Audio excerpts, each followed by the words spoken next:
Prisco já com a gente. Boa tarde, Prisco. Tudo bem, Fernando? Nós vamos ao vivo até a Assembleia. Por lá acontece o julgamento do processo de impeachment contra o governador no caso dos respiradores. Neste momento, como é que está o placar aí? O que acontece na Alesc? Na Alesc não, porque é remota esta sessão, mas os bastidores por aí, hein? Arles Amaro. Boa tarde, Fernando. Boa tarde, Cláudio Prisco Paraíso. A gente segue aguardando aqui o retorno da sessão, que foi suspensa por 1 hora para o almoço aí dos membros deste Tribunal Especial Misto do julgamento no segundo processo do governador Carlos Moisés, aí no episódio da compra dos 200 respiradores em valores que ultrapassaram 33 milhões de reais. Fernando, Prisco, fazem parte deste Tribunal Misto 5 deputados e 5 desembargadores que foram escolhidos através de sorteio. São eles: Valdir Cobalcini, os deputados Valdir Cobalcini, do MDB, Fabiano da Luz, do PT, José Milton Schaeffer, do Progressistas, que também é líder do governo, Marcos Vieira, do PSDB e Laércio Schuster, do PSB. E os 5 desembargadores, então: Luiz Zanelato, desembargadora Sônia Maria Schmitz, desembargadora Rosane Portela Wolff, que é a relatora do processo e já deu seu voto favorável ao afastamento do governador Carlos Moisés do cargo, Luiz Antônio Forneroli e Roberto Lucas Pacheco.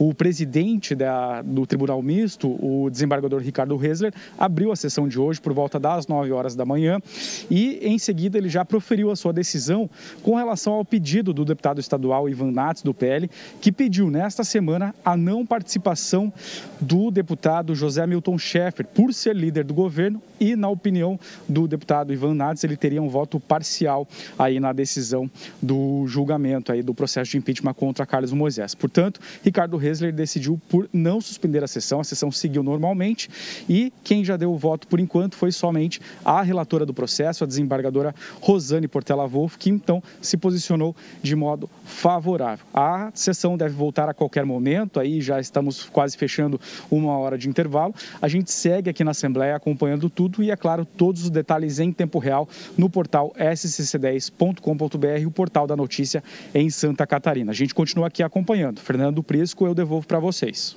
Muito bom, Arles. Obrigado pela informação. Então, julgamento suspenso neste momento. Um voto já saiu da relatora e contra o governador a favor do afastamento, Prisco. Exatamente. O Arles deu um apanhado muito bom, curto e grosso. Perfeito.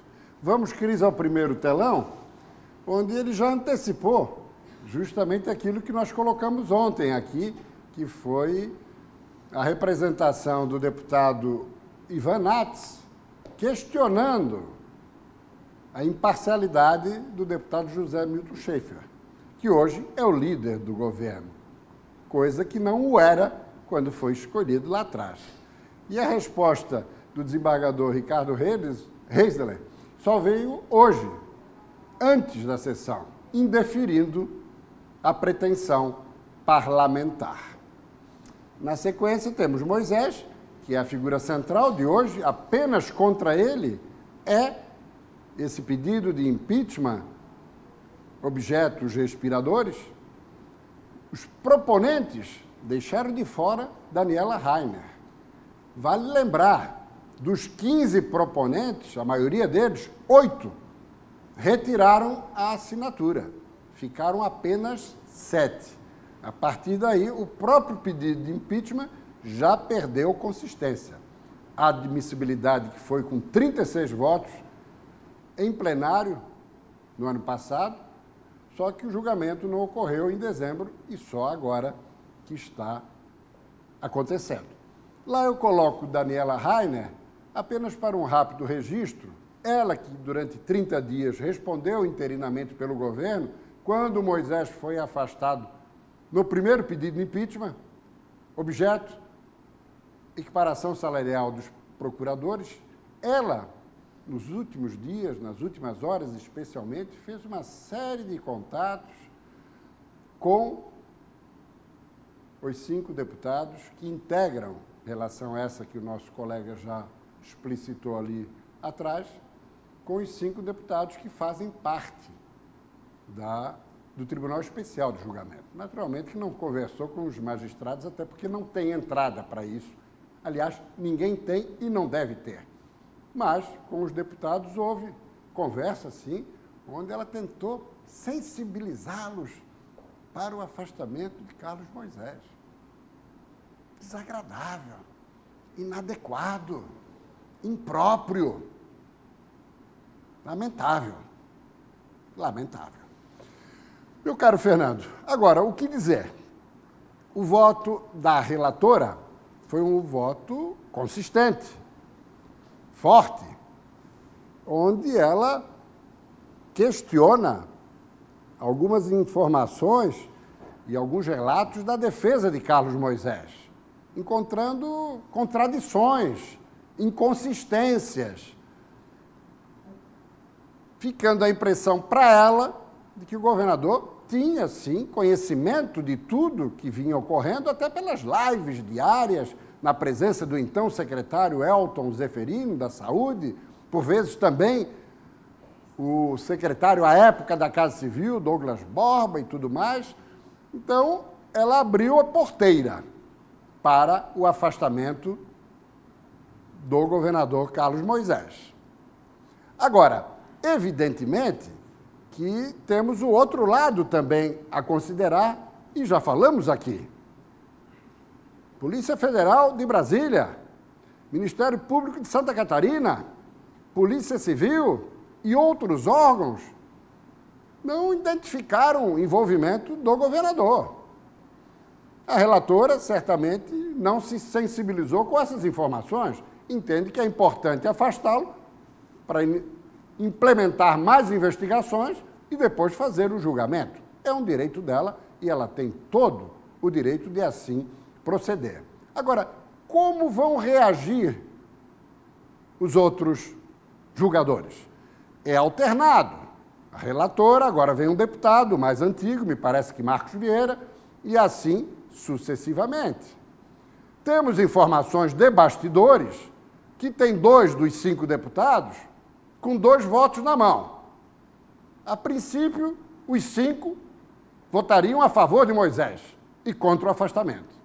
Mas tem 2 muito lisos, muito oportunistas, que estão com 2 votos. Dependendo da evolução, como eles ficam mais do meio para o final, dependendo da evolução, podem votar contra Moisés. Vamos observar. O fundamental agora é como vão se comportar os outros 4 desembargadores. Outra questão, se ainda assim os desembargadores, os 4, ou a tendência deles acompanharem a relatora, o que nada assegura, porque cada um faz o seu próprio voto, não se imagina que tenha havido comunicação entre eles? Pelo menos no outro pedido de impeachment não aconteceu isso. 4 foram pelo afastamento, mas um foi contra. Acho que foi isso, né? Ou ao contrário? Ao contrário. Ao contrário, né? Ao contrário. 4 liberaram o governador e um... E um pelo afastamento, exatamente. Então, tudo pode ocorrer. Como também pode ocorrer, embora eu não acredite, mas pode, 5 votos do deputado a favor de Moisés e 5 dos desembargadores pelo afastamento. E, nesse caso, voto de Minerva do presidente Ricardo Resler, que, ao natural, vai acompanhar seus colegas de tribunal e não os parlamentares. Então, vamos acompanhar o desenrolar dos acontecimentos hoje à tarde, Fernando, para verificar o que efetivamente vai se consumar. Agora, uma coisa precisa ser colocada. Nós já perdemos lá no ano passado, de final de julho, quando foi aberto o primeiro pedido de impeachment pelo então presidente Júlio Garcia, porque foram 2 pedidos abertos, algo surreal no Brasil e no mundo. Mas, muito bem, a partir da abertura do primeiro pedido de impeachment, lá em final de julho, até o retorno de Moisés, depois de liberado do primeiro julgamento, no qual foi inocentado, nós tivemos aí um intervalo de 4, 5 meses, onde o Estado ficou parado, em meio à pandemia, diante do risco de uma ruptura institucional, quando aquela questão dos procuradores não caracterizava crime de responsabilidade, mas queriam tomar de assalto o governo. Ali foi grave para a situação que estamos vivendo hoje, inclusive.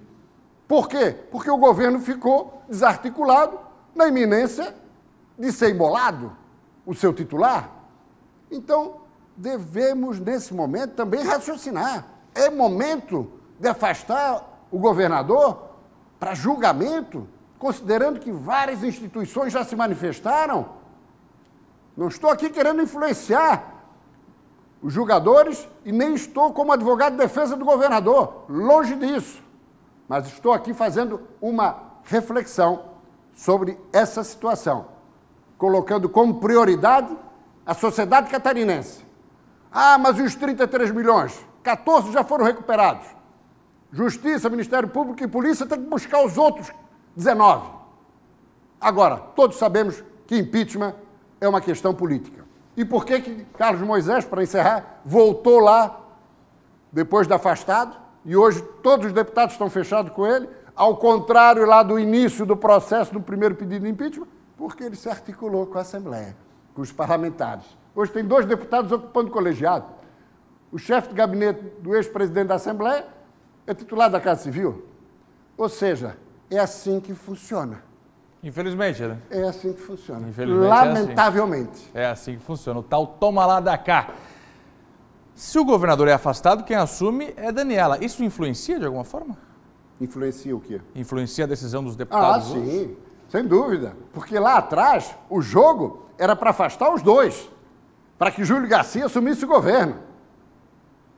Mas como o sargento Lima deu um voto salvando Daniela e fulminando com Moisés, diante do empate 5-5, o desembargador Ricardo Hesler foi lá e desempatou em favor dela.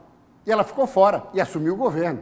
Aí, para eles, não interessava. Entre Moisés e Daniela, que volte Moisés. Ainda mais voltando nas condições que voltou, abrindo o governo e nomeando deputados para o colegiado.